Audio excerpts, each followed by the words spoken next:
Bom, aí esses sentimentos eram novos para mim, né? Novos. Mas eu nunca fiz nada do que o tal do satanismo faz aí, colocando a culpa nas nossas costas. E aí foram me chamando para mais perto. Aí já fui entrando mais para o lado espiritual, do qual os rabinos tinham me liberado. Aí eu cheguei para a última vez que eu conversei com o Rabino Ariel, que estava sendo o meu mentor, meu mentor inicial foi o Rabino Davi Luiz. Depois, meu mentor final, o filho dele, Ariel Lois. Aí a última coisa que eu falei com ele, que eu pedi para ele, eu falei com ele assim, olha, agora eu já estou sabendo de muita coisa, e eu queria te pedir uma coisa. Você pode me dar a chave da vida e da morte, já que meu nome é Rafael, eu quero utilizá-las. Vocês me deram o nome Rafael, e Rafael é a cura de Israel. Então eu quero a chave da vida e da morte, por favor, você pode me dar? Olha o nível da pergunta. Aí olha o que o Rabino falou. Ele virou para mim e falou, olha, a partir de agora não dá mais para mim seguir com você, a sua caminhada é sozinha, e eu espero que, como é que ele falou? Que você tenha compaixão, acho que foi essa a palavra que ele usou, de mim, da minha família. Rapaz, eu não entendi muito bem isso e simplesmente me bloqueou. Sabe quando você não entende nada? Que nada vezes nada não dá em nada? Eu fiquei perdido porque eu não entendi porque ele teria que fazer isso. Bom, hoje eu entendo. Mas na época foi um choque para mim e eu me vi sozinho. Tendo que entrar em mundos que agora estavam aparecendo para mim sozinho. E aí, logo depois, algum tempo depois, eu fui levado, me mandaram eu sair de casa e ir em um local. E eu fui nesse local, próximo de casa, na Europa. E lá eles me, digamos, abduziram, vou colocar assim. Me abduziram e me levaram, tudo sem controle, tá, gente? É uma coisa incontrolada. O controle não está nas nossas mãos, a gente apenas é levado. Fui levado ao mundo dos draconianos. Bom, chegando lá eu vi a beleza que é aquele lugar, é como se você tivesse uma cidade de ouro. E aí eu questionei onde era aquele lugar, eu perguntei onde é que era aquele lugar, eles me falaram que era o sol. O sol.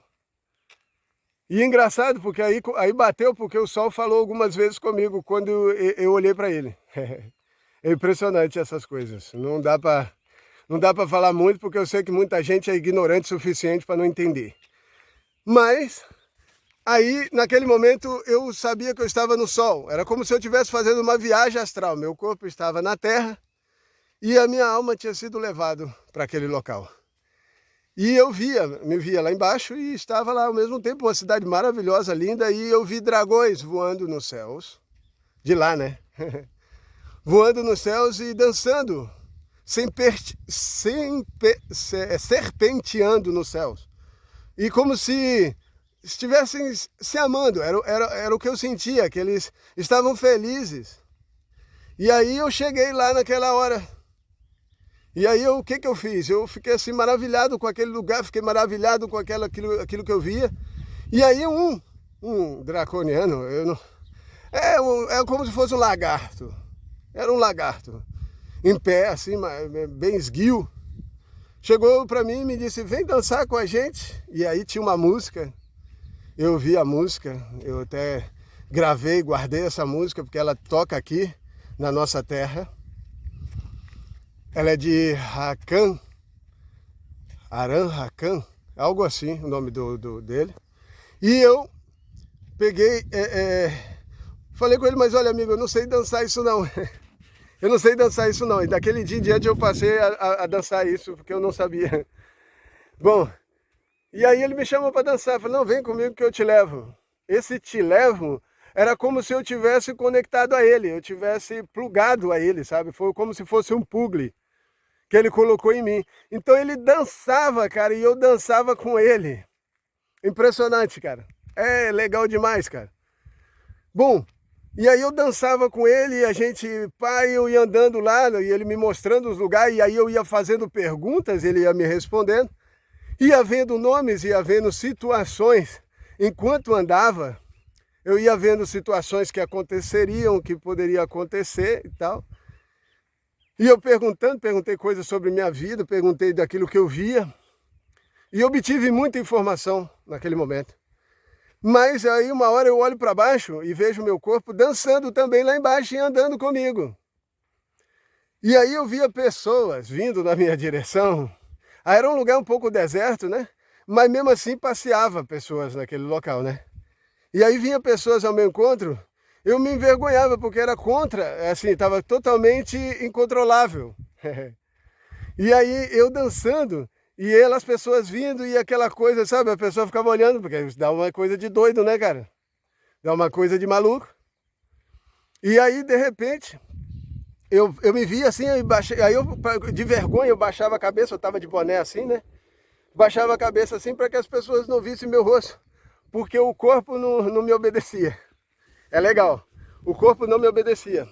E como o corpo não me obedecia, eu tinha que continuar obtendo informações onde eu estava e, ao mesmo tempo, sair dançando, porque eu estava conectado, estava fora do controle. Maravilhoso, cara. Maravilhoso, maravilhoso. Eu indico todo mundo a ter uma experiência assim, porque é realmente maravilhoso. E aí, quando eu voltei cheio de informações, já não era mais o mesmo.